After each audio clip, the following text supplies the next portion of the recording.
Good morning and welcome to Veterans Heartbeat on the Pulse of the Veteran, where we discuss issues of health, happiness, opportunity, and well-being of interest to the veteran community, their families, and the community who honors them. Good morning and welcome to another episode of Veterans Heartbeat, brought to you by River, the Rural Institute for Veterans Education and Research. My name is Jason Zentgraf. My co-host Ed Lisowski is here with me, and he is the Executive Director of River. We welcome you to a weekly wide-ranging discussion of issues, events, opportunities, and needs in our veteran community. Well, thank you, Jason. Good morning. This morning, we have Fez in the studio. Hey, how are you guys? Fez got a promotion at the River Institute. You want to tell him a little bit about it? Well, I wouldn't call that promotion just yet. I just got more responsibilities. Fez is going to be working on our vestibular team, and we're pretty excited about that. This morning, we have an opportunity to discuss some issues on a local level. We did invite Missoula City Councilman John Wilkins, who's running for re-election and has held the job for the last 12 years.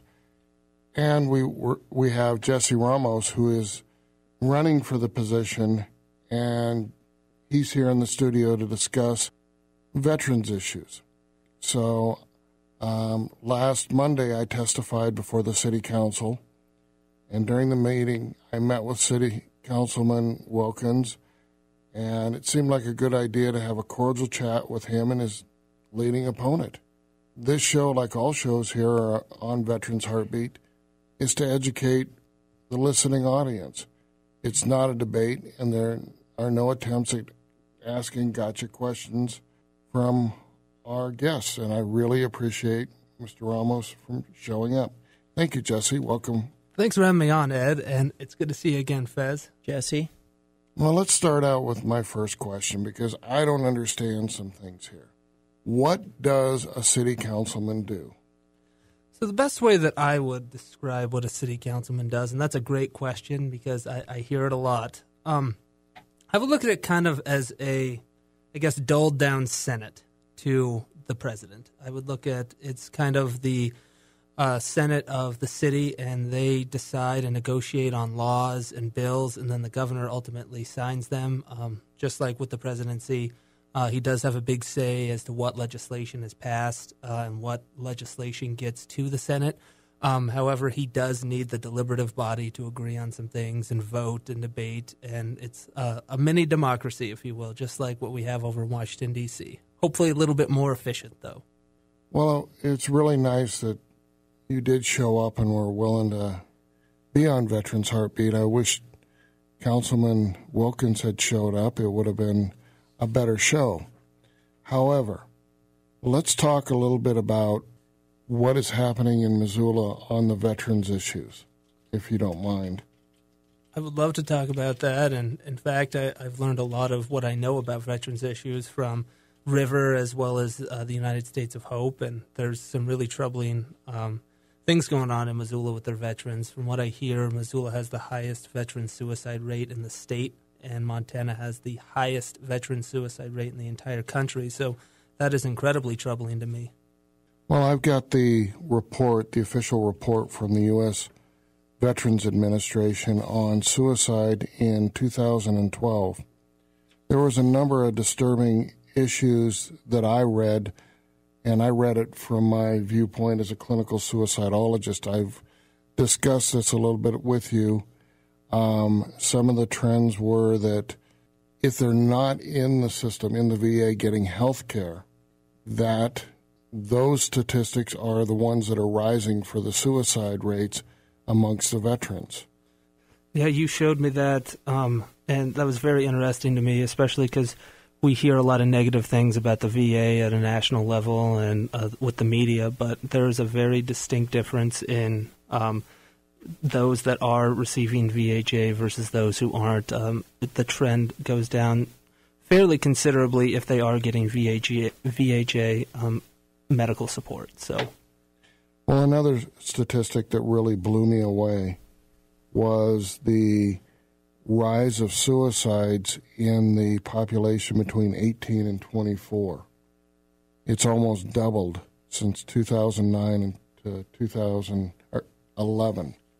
I was looking over that yesterday. What do you think attributes to that? Well, one of the things that I had mentioned at the city council was there was no lack of a plan for suicide prevention. It was just more of let's throw a coordinator at it, but with no real substance behind it. Care to comment on that? I think that there are a lot of major cities in the United States that have a specific veterans coordinator. Has that been discussed with the city or the city council at all? I haven't brought it up, but I'm kind of, I don't know, do you know of any discussions that have occurred, Fez? I haven't heard anything in Missoula that for a veterans coordinator, if you will, at the city level, that is. So somebody within our immediate government that could facilitate. There are lots of people doing lots of different things like River that we try our best to help the veterans go through the system, but it would be very beneficial, I feel, as a veteran to have somebody at the city level to help you get a hold of your councilman and help you get a hold of your congressmen and senators and things like that, because 9 times out of 10 you just receive an automatic email response and your question is never really addressed. Well, one thing that I'm going to do here is I'm going to give out a big shout to Shannon Noble at the Missoula Job Service.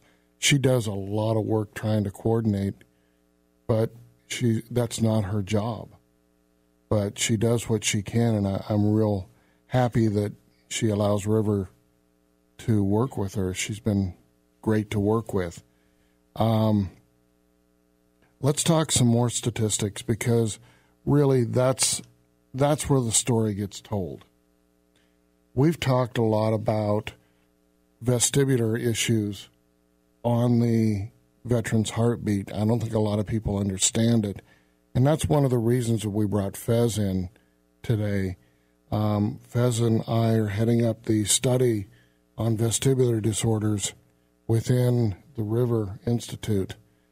Fez, can you dummy it down so that even our candidate here can understand what we're talking about? I'm sure a candidate is plenty capable of understanding at all levels, but I will explain it as simply as I can. So you can have a healthy individual that's exposed to any sort of head trauma, and doesn't necessarily have to be blunt force. It can be blast force, so just the overpressure from being near an explosion. And that force can ultimately, or has a potential to, damage the very small bones that are part of your vestibular system, which are inside of your ear. And what that does then puts the person naturally off balance. If you're slightly off of balance and you don't recognize that, which if it's just slight damage, the brain doesn't think, oh, I'm tipping over. The brain thinks, oh, something's wrong, and then produces anxiety.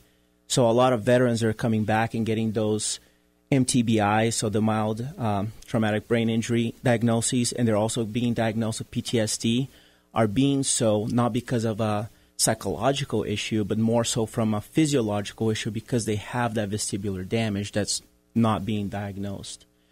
In the last 5 years, the VA has conducted and supported many studies that show a very clear link to a vestibular dysfunction and PTSD, with some of them with MTBI combination, some of them without. Well, we started down this road when actually it was kind of a freak accident where we had one of the PhD scientists in the building, and we started talking to him, and he was explaining this to me, and I was like, vestibular? That I didn't even understand as a mental health professional what that meant. And then I started doing the research, and like Fez had talked about, I'm holding a study from the VA that said that out of the PTSD group that they studied, 81% would have been classified as having a vestibular disorder. Now we're getting a little off track here, but I'm going to come full circle here. 85%? 81%. 81%. Wow. Exactly. So 81% of those veterans are receiving some sort of mistreatment, misdiagnosis? Potentially. That's shocking. We do have the capability in the Institute to test for the vestibular. The reason that we bring this full circle is we just talked about doing the Veterans Coordinator in the city of Missoula.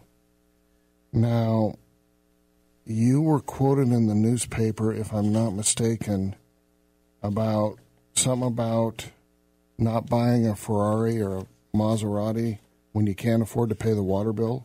That's correct. I asked the city council why they were trying to buy a Lamborghini when they can't even afford to pay their water bill.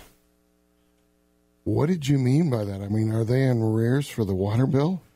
I think that everybody knows about the water issue, and I think that's kind of been put to bed. I mean, it did happen, and some people are happy, some people aren't. But the point is that I didn't see anything in the budget where they tried to make up for any of those additional expenses or anywhere that they tried to cut some things out that many would consider frivolous, to where they didn't have to raise taxes, property taxes on maybe even people on fixed income. Some of the senior citizens that built the city of Missoula are getting taxed out of their homes because they just can't afford it on Social Security. Now, you work in the financial industry, right? That's correct. I work for Northern Rockies Financial Group here in Missoula. So part of your job is to understand budgets and stuff. Is that correct? Yeah, that's correct. And in addition to that, I also write a quarterly article for a local retirement magazine owned by the Missoulian. It's called Montana 55. Well, there was a testimony that there was a $5 million miscellaneous account. Can you explain that to us? I've actually been trying to find the answer to that just as hard as you. I don't really understand what exactly is entailed with the miscellaneous fund. I know that at the city council meeting they had this big, colorful pie chart that it looked like people had spent maybe a full working week trying to develop. All these little different slivers trying to justify what it meant, but the print was so small and I haven't been able to get a copy of that just yet, so I don't understand it. Well, okay, and I'm not trying to pick on the city. I'm trying to take care of the veterans. I completely understand. You've been studying the budget from somebody in the financial industry. What's some of the fluff that you did find that could pay for what we're looking for here? Well, some of the fluff that I would say, and I'm not trying in any way to bash on the city employees at all because they work hard, but their health care plans far exceed that of most taxpayers, and at the end of the day, the city employees do work for the taxpayers, so there's people out there really struggling to pay for their health care, veterans included, that are paying thousands of dollars a month for a $30,000, $40,000 deductible. And instead of raising everybody else's taxes 5%, I was thinking maybe some city employees could pay maybe or make up that amount in their copays.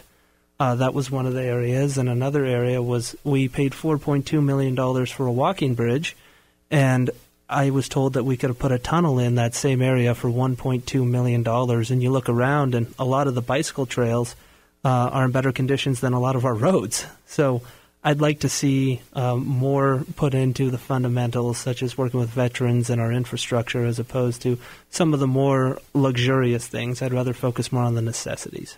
Yeah, that is an interesting bridge. I drive by it, and I never see anybody on it. I golf over at Larchmont, and I rarely see anybody crossing it. So, you know, if we could get $100,000 for a veterans coordinator in the city that's the epicenter of suicide for veterans, that's where I'm driving for. The point that we're beating around the bush here is, do you know what the city budget is for the year approximately? It's approximately $140 million. That's a lot of money. That is a dang lot of money. And we can't afford $100,000 for the veterans. How much is in that budget for veterans? Have you found out? From what I'm seeing, there's nothing specifically for veterans. However, as you mentioned before, they did allocate almost $50,000 for a suicide prevention therapist. What are your thoughts on the suicide prevention therapist? Do you think that could be helpful to the veterans? There's no plan. So there's the issue. You mean there's only money and no actual plan? The state of Montana just allocated $1 million in grant money, and that was for suicide prevention that Windy Boy, Representative Windy Boy, had gotten. And that's a lot of money, too, but the problem is I just attended the suicide conference in England, and we follow the medical model. The medical model says if you try to complete suicide, you must be crazy. but yet 40 to 50% of all suicides are a direct result of physical problems. Okay.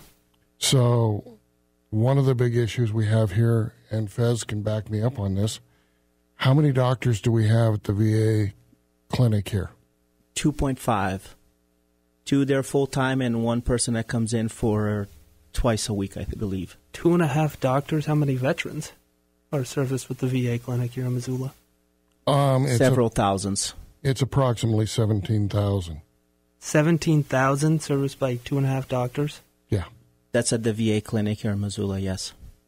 Wow. See, in the Veterans Choice Program, you can only access it after the doctor gives you permission to access it. And they won't let you have a primary care physician outside of the VA. They'll let you have specialty, so you can go see a chiropractor, you can go see a physical therapist, you can go see an audiologist, but your primary care physician has to be a VA doctor. Wow, I had no idea. So we at the Institute have been providing primary care for approximately 400 veterans. Wow, that's a good free chunk. of charge.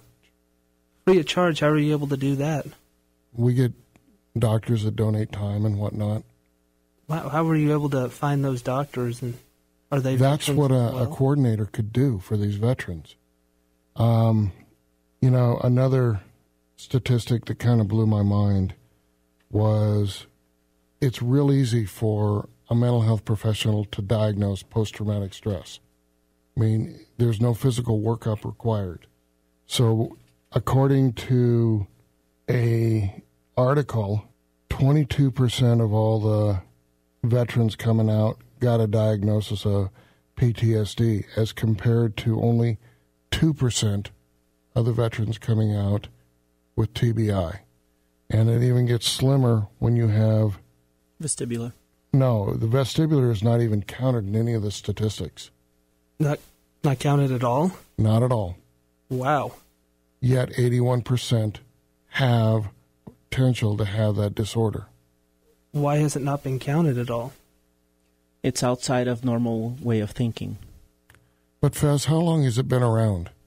I want to say pretty much this entire war effort, really. So since 2001, we've known that vestibular dysfunction has played some part of anxiety and mistrust and issues going outside, and agoraphobia, so issues of being around other people. So it's something that we've known about, but for whatever reason, it's been very difficult for the medical community to embrace a physical issue that's ultimately being shown or like showing itself as a psychological problem. Has there been any progress made towards classifying it more as a physical problem? Unfortunately, you need to do studies such as the ones that we are reading at River and the ones that we're conducting at River. And in an evidence-based world, which is what the medical world is, change takes time. You have to really, unless you're doing some type of new procedure that's completely going to revolutionize the entire system, just doing new testings and really just minor changes like that are going to take time. And unfortunately, new testing, it's money. And then we were just talking about the budget and how it's so difficult to explain in the city of Missoula of 70,000 people how our budget works. Imagine at the VA level when you have millions of people and tens of thousands of employees. Well, and not only that, here's the official sheet that tells how you're supposed to do a comprehensive exam for a TBI. There is no MRIs, no physical requirements based on subjective reasoning from the provider. Now, in Montana, we didn't have this problem, but I have an article out of Colorado that the VA basically had to redo TBI exams because they were allowing nurse practitioners to do them. Nurse practitioners are not bad at what they do. I'm not saying there's anything wrong with them, but they're not a trained neurologist. So all of these issues keep coming forward and pushing on the veterans, and that causes a squeeze towards a need for somebody to coordinate the care. Now, one of the things that we came up with at the Institute is the HEART program, and I know you've reviewed that. I have. And we will be announcing that more formally.